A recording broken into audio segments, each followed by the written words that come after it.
नमस्कार, मैं दयाशंकर मिश्र। राहुल गांधी की न्यू डील क्या है? राहुल गांधी की सोशल मीडिया पर न्यू डील लगातार चर्चा का केंद्र बनी हुई है। भारत की अर्थव्यवस्था, कंपनियों की दादागिरी, सरकार की भूमिका पर राहुल गांधी ने इंडियन एक्सप्रेस और दैनिक जागरण में एक लेख लिखा, a new deal for Indian business, या हिंदी में समान अवसर की मांग करता व्यापार जगत, इसकी हेडलाइन बनी। राहुल गांधी सामाजिक न्याय और आर्थिक समानता पर लगातार बात करते रहे हैं। इस लेख में एक बार फिर राहुल गांधी कंपनियों के एकाधिकारवाद और सरकार के चुनी हुई कंपनियों के संरक्षण पर बात करते हुए नजर आए। आखिर इस न्यू डील की खास बातें क्या हैं, पहले एक नज़र इस पर डालते हुए आगे बढ़ते हैं। निष्पक्षता और समान अवसर, एकाधिकार का खात्मा। एकाधिकार का मतलब है एक ही कंपनी को सारे के सारे व्यापार दे दिए जाएं। जैसे आपने बीते 10 वर्षों में देखा कि किस तरह से अडानी और अंबानी को अलग अलग व्यापारों में सीधे तौर पर प्रवेश दिया गया, या आप इसे ऐसे समझ सकते हैं कि एक ऐसा दृश्य हमारे सामने आया कि जिसमें सारे बड़े व्यापार अडानी और अंबानी के पास एक एक करके जाते चले गए। यहाँ तक कि मीडिया भी अडानी और अंबानी में बट गया। रोजगार का सृजन, ना कि चुने हुए पूंजीपतियों का शासन। रोजगार का सृजन मतलब सरकार नए नए क्षेत्रों में निवेश करे, रोजगार सृजित करे। केवल पूंजीपतियों का शासन ना हो कि सरकार निर्माण क्षेत्र से या रोजगार सृजन से अपने हाथ पीछे खींच ले। यह बात राहुल को इसलिए भी कहनी पड़ रही है क्योंकि पूरे भारत में आप देखें, तमाम राज्यों में रोजगार की योजनाएं ध्वस्त पड़ी हुई हैं। सरकारी नौकरियों पर अघोषित बैन लगा हुआ है। उत्तर प्रदेश में बीते 10 वर्षों में हम देखते हैं कि केवल एक या दो सरकारी भर्तियां होती हैं बड़े पैमाने पर, और ज़्यादातर परीक्षाएं या तो रद्द कर दी जाती हैं या निश्चित काल के लिए टाल दी जाती हैं। तीसरी महत्वपूर्ण बात, योग्यता को बढ़ावा, सत्ता से संबंधों को प्राथमिकता देना बंद करना। हम देख रहे हैं कि जैसे ही किसी नए क्षेत्र की बात आती है, भारत में दो ही कंपनियों का नाम दावेदारों के तौर पर आता है, और इन्हीं दोनों कंपनियों को एयरपोर्ट से लेकर रेलवे और खेल के मैदान तक हर जगह हम सबसे आगे देखते हैं। अनुसंधान और नवाचार युक्त व्यापार, ना कि डर के साए में सहमे व्यापारी और व्यापार। राहुल गांधी की इस न्यू डील की यह खास बातें हैं। अपने लेख में Rahul Gandhi east India company का जिक्र करते हुए बताते हैं कि इसने भारत की आवाज कुचल दी थी। जब ईस्ट इंडिया कंपनी भारतीयों को लूट रही थी, उस वक्त ब्रिटेन में उसे एक आदर्श कॉरपोरेट कंपनी के रूप में दिखाया जा रहा था, जबकि हम सब जानते हैं कि ईस्ट इंडिया कंपनी का पूरा लक्ष्य यही था कि वह भारत से केवल मुनाफा कमाए। भारतीयों की दशा और दिशा के बारे में उसके कोई सरोकार नहीं थे। राहुल गांधी ने सोशल मीडिया प्लेटफॉर्म एक्स पर एक वीडियो शेयर करते हुए कहा है कि भारतीय व्यापार जगत को एक नई डील की सख्त जरूरत है। यह एक ऐसा आइडिया है जिसका समय आ गया है। मैं इसको पूरा समर्थन देने जा रहा हूं। राहुल ने अपने इस वीडियो में मनरेगा के लिए अपने संघर्ष और भोजन के अधिकार के लिए पहल को भी रेखांकित किया है। सुनिए राहुल गांधी ने अपने इस वीडियो में क्या कहा। आप में से अधिकांश लोगों की इस बात से मैं भी पूरी तरह सहमत हूं कि भारतीय व्यापार जगत को एक नई डील की अत्यंत आवश्यकता है। यह एक ऐसा आइडिया है जिसका समय आ गया है, और मैं इसको पूरा समर्थन देने जा रहा हूं। भारतीय व्यापार को नई डील की ज़रूरत वाले विचार से मैं पूरी तरह इसलिए सहमत हूं क्योंकि एकाधिकार या गुटबंदी से भारत को कोई फायदा नहीं होने वाला। मैंने आज सुबह एक लेख में लिखा कि मैंने मनरेगा के लिए लड़ाई लड़ी, मैंने भोजन के अधिकार के लिए लड़ाई लड़ी, मैंने किसान कानूनों के खिलाफ संघर्ष किया और मैं उन सभी लोगों के साथ खड़ा रहा जो कमज़ोर हैं। गांधी जी कहते थे कि हमेशा किसी पंक्ति के सबसे अंतिम व्यक्ति के साथ खड़ा होना चाहिए और वास्तव में मुझे एहसास हुआ कि यहाँ तो एक नहीं बल्कि कई पंक्तियाँ हैं और आज भारतीय व्यापार जिस पंक्ति में खड़ा है उसमें पूरी तरह से कुछ का ही अधिकार है और अधिकांश भारतीय व्यवसाय या व्यवसायियों के पास समान अवसर नहीं हैं। मुझे लगता है कि यह मेरा कर्तव्य है कि मैं व्यवसायों को समान अवसर दिलाने में मदद करूं, क्योंकि वही लोग हैं जो हमारे देश के लिए रोजगार पैदा करते हैं। हम ऐसा वातावरण बिल्कुल नहीं चाहते जिसमें सरकार केवल एक ही व्यवसाय या व्यवसायी के साथ खड़ी रहे।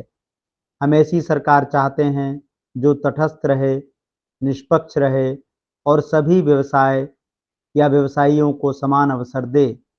लेख में मैंने लिखा है कि सबकी अपनी अपनी भूमिका है, हमें केवल बढ़िया और समान अवसर देने हैं। कांग्रेस पार्टी और मैं ऐसे ही समान अवसर विकसित करने में सहायता को लेकर प्रतिबद्ध हैं। धन्यवाद। अब लौटते हैं राहुल गांधी की न्यू डील पर। इस न्यू डील का महत्व तो संभव है मिडिल क्लास को समझने में कुछ परेशानी आए, लेकिन भारत के करोड़ों मध्यम और अत्यंत छोटे व्यापारी और युवा जिनके सपने और उत्साह तो है, लेकिन जिनके लिए ना तो बैंक अपने दरवाजे खोलता है, ना सरकार जिन्हें कोई राहत देते हुए नजर आती है, वह राहुल गांधी की इस न्यू डील को समझेंगे, ऐसा विश्वास किया जाना चाहिए। बीते 10 वर्षों में हमने देखा है कि किस तरह से पहले नोटबंदी के नाम पर और उसके बाद जीएसटी के नाम पर और जिस तरह से पूरे व्यापार कुछ घरानों को दिए जा रहे हैं, उसके नाम पर उद्योग जगत में, युवाओं में, व्यापारियों में डर का वातावरण है। चाहे वह किराना व्यापारी हो या फिर कोई एक बड़ी कंपनी, सभी के सभी सरकार से डरे सहमे हुए नजर आते हैं। राहुल अपने लेख में मैच फिक्सिंग का उदाहरण देते हुए कहते हैं कि आप चुप हैं और दमनकारी व्यवस्था को सह रहे हैं। मैच फिक्सिंग से यहाँ राहुल का आशय है कि किस तरह सरकार कुछ चुनी हुई कंपनियों के साथ मिलकर केवल उनको बढ़ावा देने के लिए काम कर रही है। इसी को सामान्य भाषा में आप एकाधिकारवाद या मोनोपोली भी कह सकते हैं। राहुल आगे कहते हैं, आप भारत के सबसे प्रतिभाशाली अग्रणी बिजनेसमैन एकाधिकारवादियों से डरते हैं, फोन पर बात करने से डरते हैं, आप ईडी सीबीआई के छापों से डरते हैं, आप अपना बिजनेस बेचने को मजबूर हैं।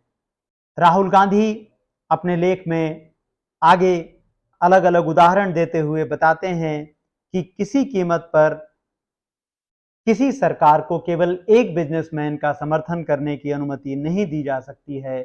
इसी तरह सरकारी एजेंसियों को व्यापारियों को डराने धमकाने का हथियार नहीं बनाया जा सकता है। राहुल गांधी ने महात्मा गांधी का जिक्र करते हुए कहा कि कतार में खड़े आखिरी व्यक्ति की रक्षा के बारे में गांधी के शब्द उनकी प्रेरणा हैं।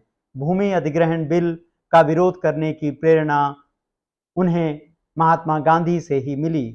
इसी तरह उड़ीसा के नियमगिरी में आदिवासियों का साथ देने का जिक्र करते हुए राहुल गांधी कहते हैं, वह कृषि के काले कानूनों के विरोध में भी जनता के साथ में रहे और जहां कहीं सरकार जनता का दमन करते हुए नजर आती है, राहुल वहां जनता के साथ हैं। उन्होंने मणिपुर के दर्द का जिक्र भी अपने इस लेख में किया है। राहुल गांधी एक बार फिर सामाजिक बराबरी को अपनी इस न्यू डील में शामिल करते हुए कहते हैं कि मेरी राजनीति का लक्ष्य आपको वह सब दिलाना है जिससे आप अब तक वंचित रहे हैं।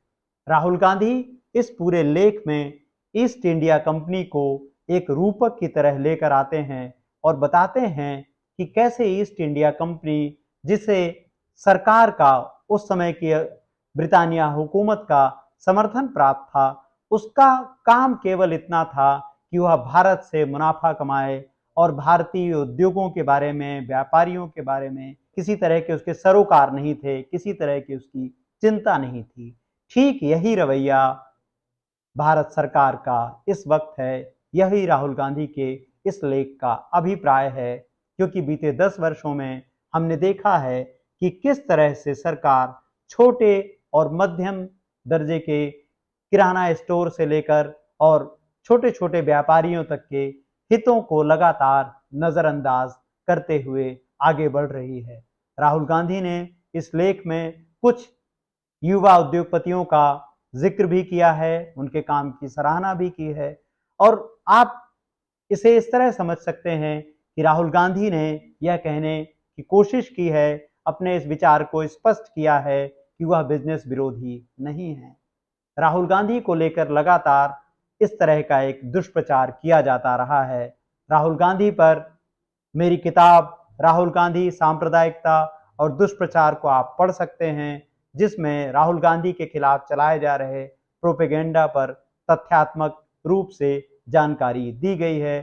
किताब में भी नियमगिरी में उनके जाने का और आदिवासियों के समर्थन का जिक्र है। यहाँ यह याद दिलाना जरूरी है कि नियमगिरी से ही उद्योगपतियों के समर्थन से भारतीय राजनीति में एक ऐसा दुष्प्रचार किया गया कि राहुल गांधी और कांग्रेस पार्टी व्यापारियों के और उद्योगपतियों के विरोधी हैं। इस लेख को इस नजरिए से भी देखा जाना चाहिए कि राहुल गांधी व्यापार के, कारोबार के विरोधी नहीं हैं, बल्कि वह सामाजिक बराबरी और सबको समान अवसर देने की बात करते हुए नजर आ रहे हैं। आज के इस वीडियो में इतना ही। लोकतंत्र, संविधान और समाज के अलग अलग ज़रूरी विषयों पर हमारे वीडियोस देखने के लिए हमारे चैनल को लाइक कीजिए, सब्सक्राइब कीजिए, संभव हो तो हमें ज्वाइन करें और आर्थिक रूप से हमारा सहयोग करें। नमस्कार।